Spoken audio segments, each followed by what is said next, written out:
Now we start off by telling you that the federal government plans to borrow 17.89 trillion naira in 2026 to finance a widening budget deficit, according to fresh projections from the Budget Office. A new loan target is 72% higher than the 10.42 trillion naira proposed for 2025, driven by a deeper fiscal gap and weaker revenue outlook. Government figures show the 2026 deficit is expected to reach 20.12 trillion naira, up from 14.10 trillion naira this year. Officials, however, say the deficit to GDP ratio may ease slightly as the economy expands. Now, budgeted revenue is projected to fall from 38.02 trillion naira in 2025 to 29.35 trillion naira in 2026, before a modest rebound from 2027.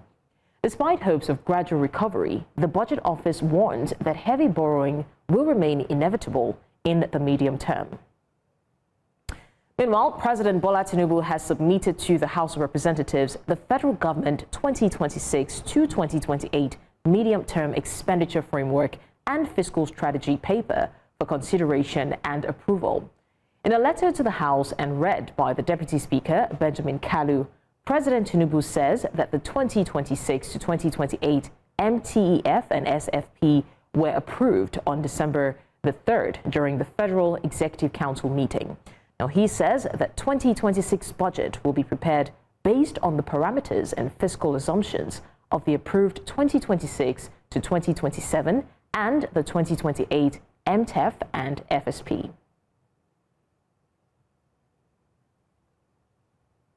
And now the President Bola Tinubu has unveiled a new security and economic blueprint designed to fully harness Nigeria's marine wealth and strengthen the nation's blue economy.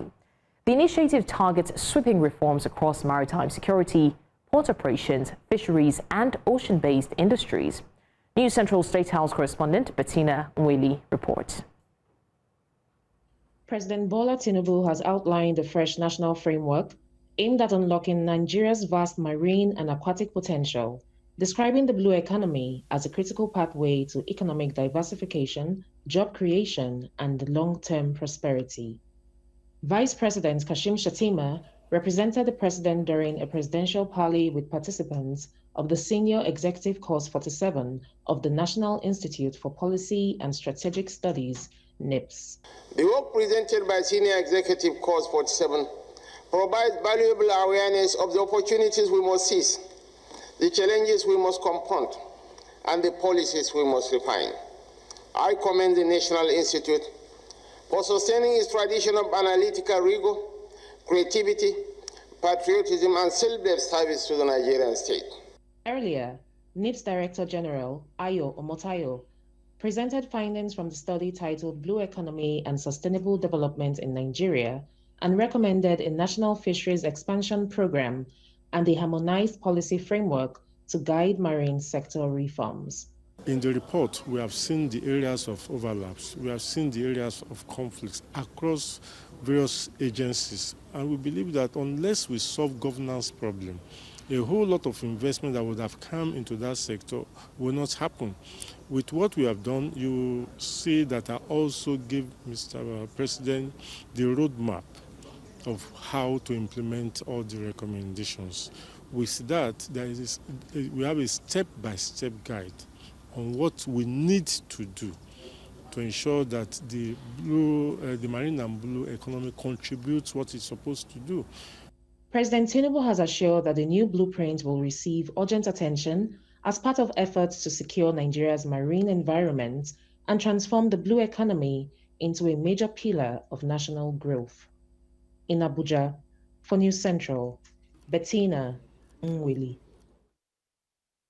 All right, that was Bettina Nweli. Now, it's a wet start to the day here in Lagos. A quick burst of rainfall earlier, followed by a lingering drizzle, has left many commuters adjusting their pace as they make their way through the city. We'll turn now to our reporters on the ground for a closer look at how the weather is affecting traffic and daily routines. We have my colleague, Victor Mbadike, here in Lagos, and definitely you can see that he's standing where it looks like it's waterlogged because of the rain. Victor, if you can hear me, what is the situation with the rain? I know I, for one, was stuck in traffic because of the water this morning.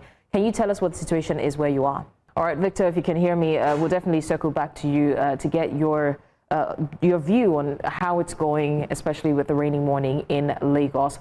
Now, a stakeholder workshop supported by UK Pact is underway in Abuja, bringing together energy experts, government representatives, and private sector players. The session focuses on catalyzing run-of-river small hydropower, a key component of Nigeria's decentralized energy transition. For more on today's discussions, our correspondent Sumaya Abubakar joins us live from the venue. Sumaya, you are at the venue as we speak. What has been the central message coming out of today's workshop? Good afternoon, Blessings. Message, of course, on this hydropower and the push for this transition is that we have been, over-relying not only on the national grid, but also the solar, which, of course, has taken over. But then perhaps it would reduce a bit of load on, the solar power if we can take advantage of the hydropower, which costs lesser. Of course, we have the dams all over rivers, and not a lot of rivers in the nation. That's Nigeria. So they are saying that this is something that's really important that we should concentrate on. They said also here that the small run of the river hydro power can, of course, provide to do a major role in providing power for the country, talking about reliable off-grid electricity to the rural communities. Now, here, of course, its emphasis is on the rural communities. So according to the, meeting happening here, the concentration is on 3 states now currently, and they have targeted Kano State, which they would use the Gari Dam in Kano State. The reason is for agricultural supply. Now, we know that, the dam there is, it's all about irrigation, rather just for the plants there. So it's all about concentrating on that one. Also, be concentrating on Oyo State, which is the Ikere George Dam. For that one also is to provide electricity for, the communities around the neighboring communities, and hopefully it gets to touch even neighboring states. Also, they are targeting the NESCO, plants there in Plateau State, which also is something that they are concentrating on. Now, according to them, this is not just about just power supply to the rural communities, but also to enhance productivity, which in terms, of course, reflects in the economy of Nigeria. So I understand that this is still ongoing, and basically the question would be, what will be the expectations after this summit? Because we don't want to be just talking heads, right? So what is the resolution that we're hoping to get from the summit? I mean, so far, yes, like you pointed out rightly, our conversation is ongoing. But then the people that are here are people representing state government, representing, of course, the organizers of this, talking about the UK government ready to pump money into this. And the target here is that by the end of the day, they would have figure out the challenges that they might find, in terms of, putting this into, procession, because already it has started, according to them. This is something that they're targeting, these 3 dams, and hopefully they get to provide, use the dams in these various states, 3 states, Kano, Plateau, and Oyo. And by the end of the year, now we were able to talk to the representative of the Minister of Power, who mentioned that this could take about 24 months. But then by 24 months to 3 years, they are assuring that this is something that they are hoping will show and yield results. And hopefully there would be replicated measures being taken from this, progress to other states as well.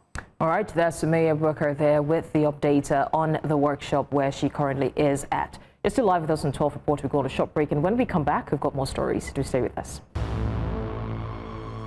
Many thanks for staying with us on the 12 Report. Now, we did mention earlier that it's a wet start of the day here in Lagos, and one would wonder why it's still raining in December. Well, I, for one, experienced a bit of traffic on my way to work because of the pockets of water as well. We have our correspondent, Victor Mbadike, who currently is outside on the streets of Lagos and will tell us what the situation is out there. Victor, I can see that you're almost standing inside water, if not inside water. What's the situation where you are? I'm not almost standing. Well, just like you said, we were really shocked to wake up with sounds of rain. I mean, in December, that's quite shocking. But what is more shocking is the fact that it was just a very light rain. I mean, it just rained for a few minutes, maybe less than 1 hour. And then what we have here, Jesus. What we have here right now, this is Ikeja. This stretch leads us from the airport, so it means it clearly shows that all the way from the airport, there's a huge traffic caused by this heavy flood that you can see right here. Okay, and so all of them heading towards either Maryland or any other part of the mainland. But of course, before they could get to this point where I am currently, they might have to spend a couple of more hours. And that, of course, has also affected the other side of the road. As you can see also, the other side of the road is heavily trafficked. And they are either heading towards the airport or heading towards any other part of Ikeja or GRA, as a matter of fact.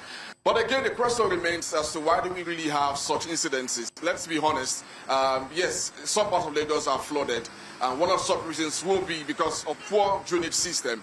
Now, if you look at this very one that I'm on currently, they will likely, if you look at this axis, this particular place where the drainage is expected to be, it looks as if it is choked, it looks as if it is weak, it looks as if it can no longer contain much water. So which means that for the next 2-3 hours, we might still have this particular space of flood here. So it means that the state government should begin to do something about this particular drainage system here. It looks weak, it needs to get better, because otherwise we'll keep having this recurrence of floods in this particular axis. This is the Ikeja axis, the one that leads straight down to the airport. And you can see clearly behind me, it's a slow movement of vehicles, and that's because of this particular flood. So blessings. Like I said earlier, it's showers of blessings on some parts of Lagos, while some others are telling you now, see, we can't get to our places of work, we can't get to our destinations because there are no buses. Some of them are actually trekking to wherever they're going to because of this heavy flooding here. Blessings. All right, Victor, before we let you go, I mean, we have been reporting over and over again about this flood situation, especially when you see the lightest rains here in Lagos. And one would wonder, is it that the appropriate authorities are not doing the necessary thing? Because every time we talk about flooding, it's almost always certain that we'll talk about poor drainage systems. So I know you're no specialist, but who do you think is to blame in this situation? Is the authority doing what they should do? And sometimes we can also talk about the fact that some of the dirts we throw around are clogging the drainage system. So which is it, Victor?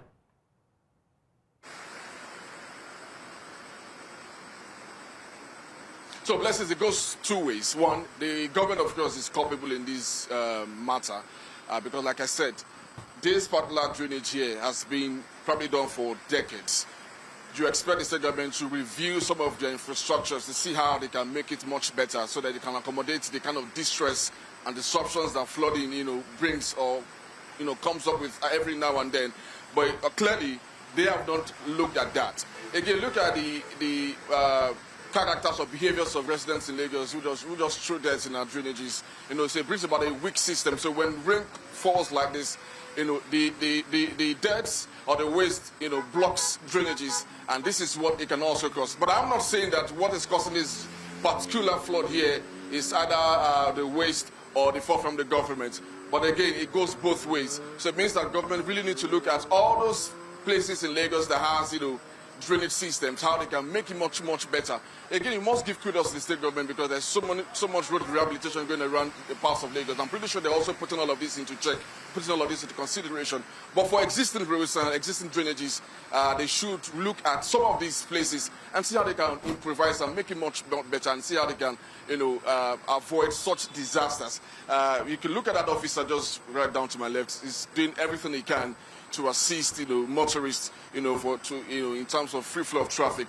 But I hope in the next few hours, this entire rain flood disappears. Otherwise, for the most part of the day, we are all going to be stuck in these traffic. Blessings. All right, Victor Mbadike, do also stay safe, and I hope nothing is holding on to your legs as you stand in the water. Well, you've seen it, the update on the flooding situation caused by the lightest rain here in Lagos. But let's move on to more stories. As efforts intensify to achieve universal health coverage and align with national and global best practices, health experts are championing initiatives to strengthen public financing, partnerships, and accountability for hypertension and other non-communicable diseases. There are growing concerns over delays in implementing the 2025 health budget, preparations for the 2026 budget cycle, and the urgent need to increase the Basic Healthcare Provision Fund, BHCPF, from 1% to 2%. News Central's Aisha Saliu is live in Abuja with more details on this development. Aisha, what is the priority action needed to address this lingering crisis?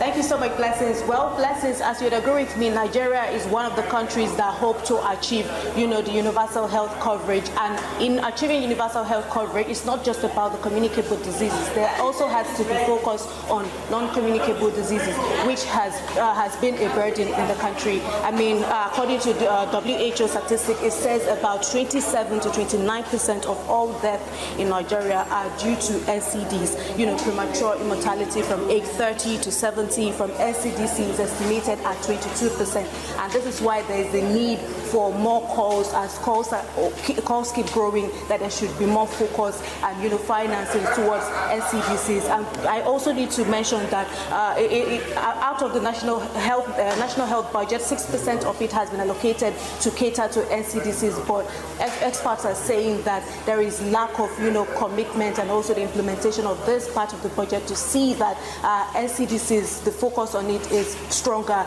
and we can reduce the burden of this disease. But I have with me here Dr. Iwat, who would be speaking more on the burden of NCDCs and its financing challenge in Nigeria. Thank you so much, Dr. Iwat.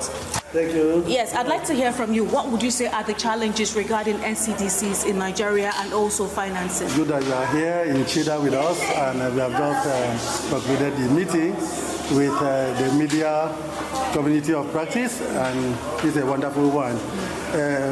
What is prompting us to do this is the timing. Tomorrow we are having the observation of international universal health coverage there, and then we are also having the existing policy on non-communicable diseases in Nigeria that is lapsing this year for review, and possibly having a new one that will be informed by the patients, and you have seen them here. So cancer survivor, you've seen hypertensive patients coming from the communities to contribute to this. So we are forming this community to get their voices heard when the next policy is to be done.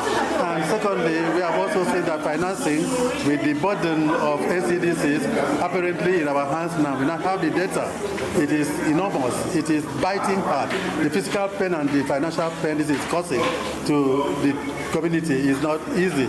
And who are members of this community is you and I. So when we are talking like this as if we are outsiders, it doesn't make sense. So we are all involved. So when you are doing this, we are doing it for ourselves. Okay? So we want government to look at it that 6% for 2020-2025, though it has been increasing, but 6% is so abysmal in a budget for a health sector that is already abysmal. They cannot do anything, and up till now it has not been released. We are even hearing that only those ones for capital projects for 2025 will be rolled over, the 70% over to 2026. So you know that with this, things are not going to be so easy for the non-communicable diseases. So we want a situation that resources should be identified, and we have to plow this in for equitable distribution in the subsector of health and the compartmentalization of sicknesses, so that NCDs can also have a substantial amount to drive the processes that are already known. We know what to do to prevent, to promote good health, prevent non-communicable diseases, and also treat them and then rehabilitate and make sure that the survivors have better life and productive life to the economy. So we don't want to take chances. The CSOs are leading this cause, and you can see some government partners were also here, and they have also pledged their loyalty in the goodwill messages, and this is just part of the activities that we have put in place to ensure that appeal for the financing is not going to be as it has been happening before. We have identified specific people important in advocacy. With evidence that we have, we are going to do evidence-based advocacy to these identified important people in advocacy, in government, so that the budgeting processes, the release processes, the utilization processes, but the distribution processes should be equitable. And we can also hold people accountable with the community people participating, including you. The media is a veritable partner in this. The people's voices, citizens' voices must be heard. And you here is a very important partner. Thank you so much, Doctor.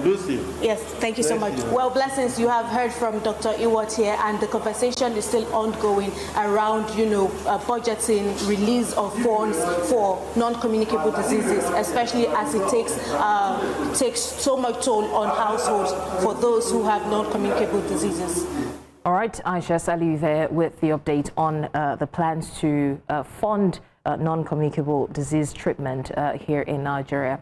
President Bola Tinubu has reaffirmed his directive that police officers assigned as escorts to VIPs be withdrawn and returned to core policing duties across the country.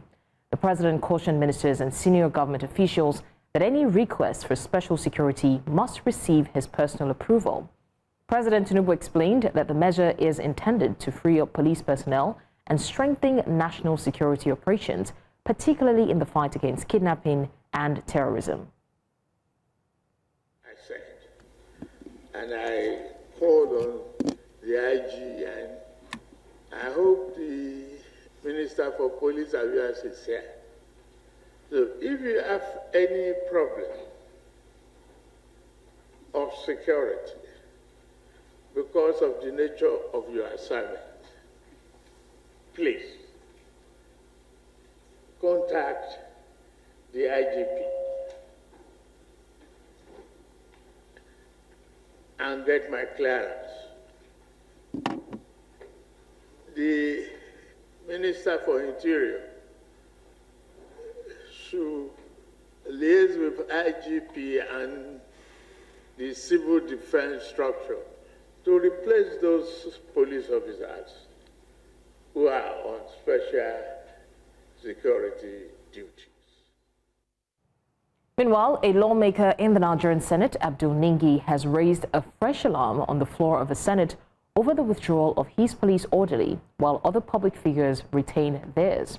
The Bauchi Central lawmaker, who raised a point of order, citing paragraph 9 of the Senate rules, expressed frustration that while lawmakers are being stripped of security cover, ministers, business moguls, and entertainers continue to enjoy heavy police protection. Ningi demanded that the directive to withdraw police personnel should be applied fairly across all sectors or reversed to protect legislators. Mr. President, I'm coming after they have withdrawn my only orderly.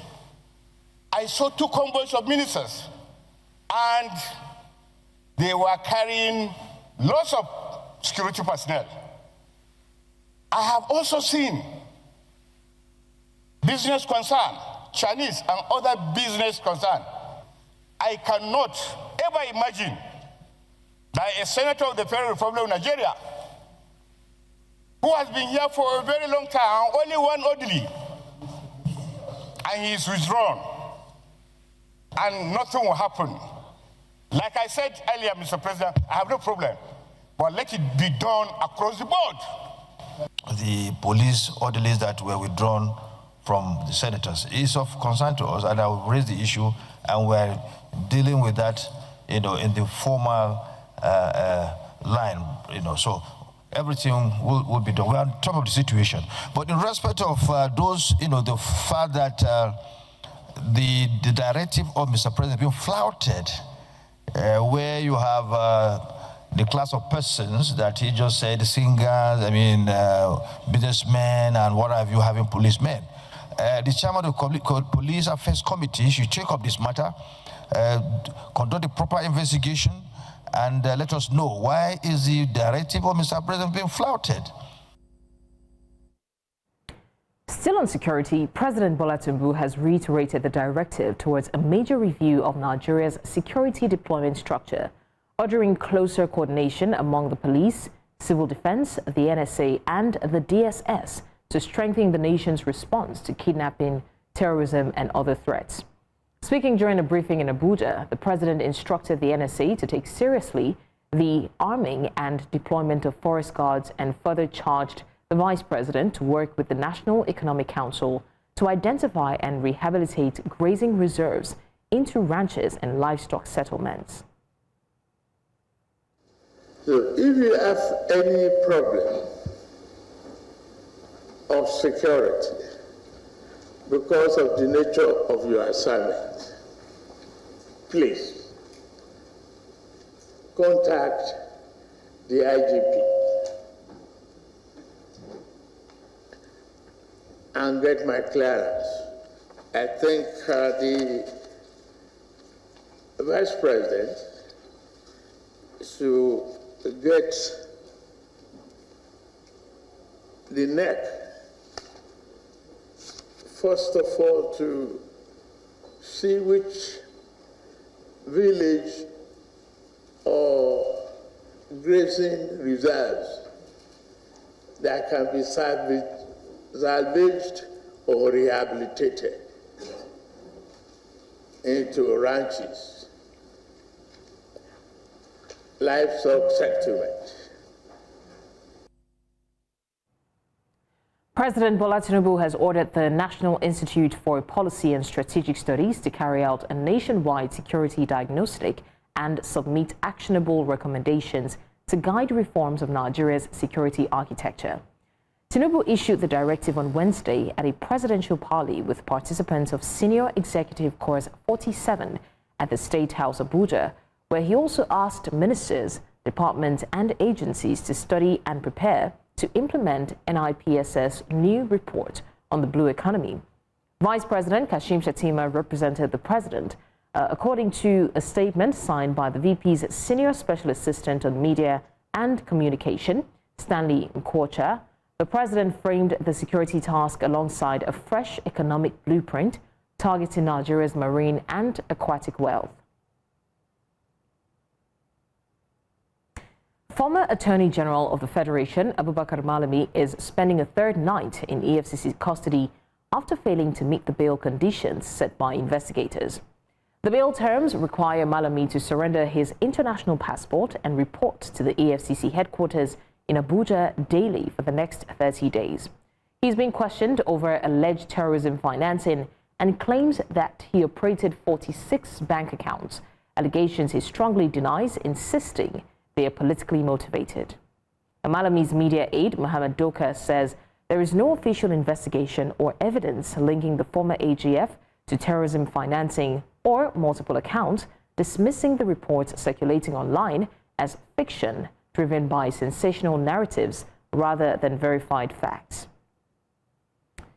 The Police Service Commission, in collaboration with the Nigeria Police Force, has opened recruitment for 50,000 police constables as part of President Bola Tinubu's directive to bolster community policing and strengthen internal security.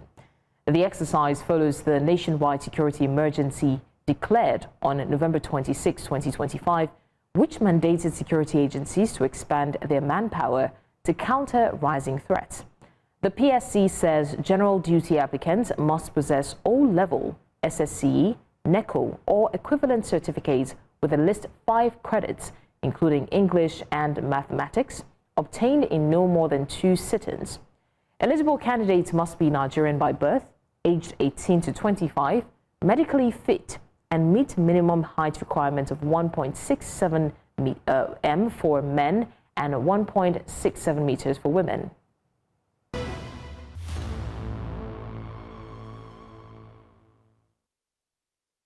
Many thanks for staying with us on the 12 Report. Now, over 90 widows in the Rantia area of Jos South local government area of Plateau State have received support from the Give Back to the Society initiative in a bid to extend love and support to the less privileged in the society.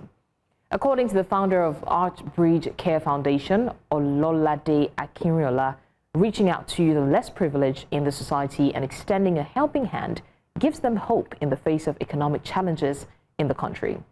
News Central's Chizoba Anyowe tells us more.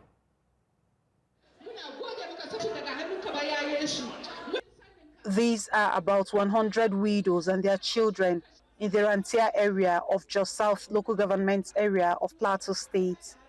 They are here at a non-denominational church program to benefit from acts of charity and a show of support from a non-governmental organization. Food, clothing, fabrics, among others, were available to be distributed.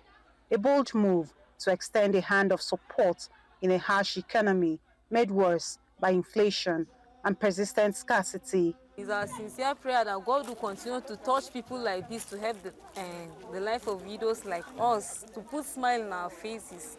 We really appreciate. May God bless you all. I'm very happy for this program. It's not easy someone to remove from his own resources to see that he helps people like this. So I'm very grateful. That's why we are so grateful. As this organization is encouraging widows and orphans. Despite the beneficiaries showing immense gratitude, their worry is that this kind gesture will not go beyond one day. This raises questions about the sustainability of the initiative. Beyond the food distribution, we want to do medical outreaches, economic empower programs for the people we are committed to support. So presently we feed once a month. We do food distribution once a month in selected communities across the Federation. The criteria is basically people that are hungry, the less privileged, the widows, the orphans, and people that cannot feed. Those are the people we target most of the time. So there are selected communities that we look out for. Some of the volunteers here assure that subsequently more will be done to improve their livelihoods. It has been an impactful one. We have really put smiles in the faces of these people who have been rejected, the destitute, the people who are socially marginalized, the people who we know that they are really helpless, and we are trying to tell them that Christ in them is the hope of glory. We also did this in order for us to reach out to the poor and the needy in terms of showing the love of Christ, which is shown to us by dying on the cross of Calvary. With gestures like this having profound impact on the beneficiaries, more Nigerians have been urged to embrace the act of charitable giving as a means to support citizens in need. In Plateau State, for News Central, Chizoba Anyuwe.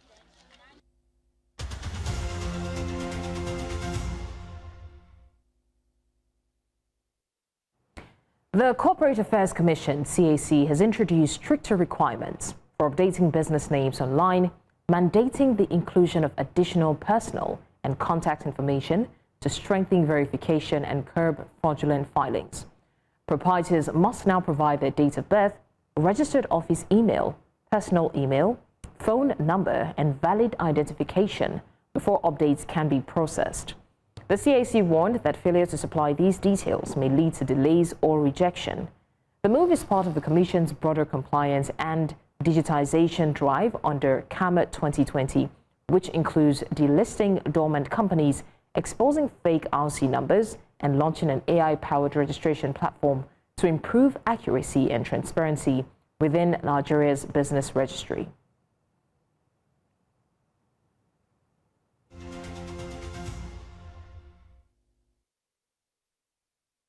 And also stories outside the continent. U.S. President Donald Trump has announced the seizure of a large oil tanker off the Venezuelan coast. The vessel, identified as oil tanker Skipper, was taken by U.S. forces in the Caribbean Sea. Officials say the tanker had been transporting oil subject to long-standing U.S. sanctions and was part of an illicit shipping network. The Venezuelan government strongly condemned the move, describing it as theft and international piracy. Officials in Caracas insist the seizure violates Venezuela's sovereignty and have vowed to take their complaint to international bodies. For more on this, I'm joined by our senior international correspondent and anchor, Afia Hagan. Afia, what more can you tell us about this tanker seizure? Well, that's right. U.S. President Donald Trump actually announced the seizure of this tanker, this Venezuelan tanker, during a meeting of business leaders at the White House, telling reporters, we've just seized a tanker on the coast of Venezuela, a large tanker, very large, largest one ever seized, actually. Now, the Attorney General, Pam Bondi, also shared a video of the operation of the seizure of that tanker, revealing that the FBI, the Department for Homeland Security, the U.S. Coast Guard and the Department for Defense were all involved. Now, she said U.S. forces executed a seizure warrant for a crude oil tanker used to transport sanctioned oil from Venezuela to Iran. Now, Venezuela's government has said that the seizure constitutes a blatant theft and an act of international piracy. Has the U.S. given any clear explanation for what this vessel was actually targeted at? Well, the Attorney General, Pam Bondi, she has said that the vessel was seized because it had been sanctioned by the U.S. for many years due to its involvement in an illicit oil shipping network supporting foreign terrorist organizations. She didn't name the vessel. She didn't tell us anything about the flag it sails under or exactly where it was seized. And without giving any more information, President Trump was given that common business that I talked about. He also said that other things are happening. He also said the tanker was seized for a very good reason. When he was asked what would happen to the oil on board the ship, he said, well, we keep it, I suppose. So some kind of inference that other things are happening perhaps on the ground in Venezuela. We actually don't know. We haven't been given that background. But the reason for the seizure has been given that it's thought that this tanker had been sanctioned for many years and was part of an illegal operation providing oil to Iran from Venezuela.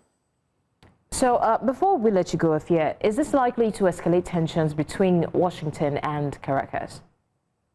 Oh, absolutely. Tensions have been high between the two capitals for a while now. The seizure of this oil tanker is unusual, however, and it definitely marks the latest push by Washington to put Trump on Venezuela's, it's the latest operation by Trump to put pressure on Venezuela's government. The US has built up a large military presence in the region over recent weeks, and of course has been launching those strikes against boats in the area as well, saying that those boats are often owned by drug smugglers. In this case, it was an oil tanker that had been sanctioned. But yes, this definitely raises tensions and has a lot of people asking, what will the US do next in its efforts to quell what Venezuela is doing?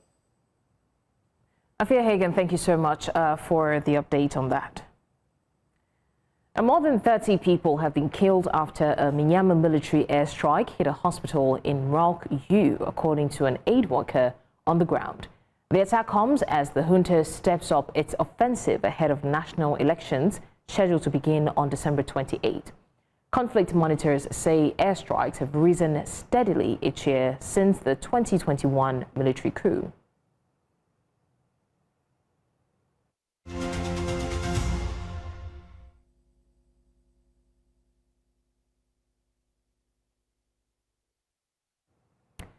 Nigeria has been dealing with on and off electricity for so long that most people don't even react again when the light goes off. But this week, the government finally took a practical step by approving 185 billion naira to settle long-standing gas debts owed to suppliers. These debts have been one of the major reasons gas companies reduced supply to power plants, which then meant that lower electricity generation nationwide is what to expect. Now, what this repayment means is that the government is trying to clear the backlog so power plants can get consistent gas and hopefully generate more power. For many Nigerians, the issue isn't the technical jargon. It is the simple fact that when there's no gas, there's no power, and when there's no power, everything becomes more expensive. Businesses spend more on fuel, families spend more on generators, and nobody feels any real relief at all. So if gas supply improves, power plants can run better, and electricity might become a bit more stable.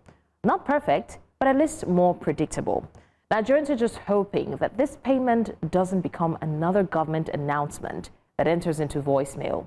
People want results that they can feel, like fewer generator hours, reduced noise, and lower expenses altogether.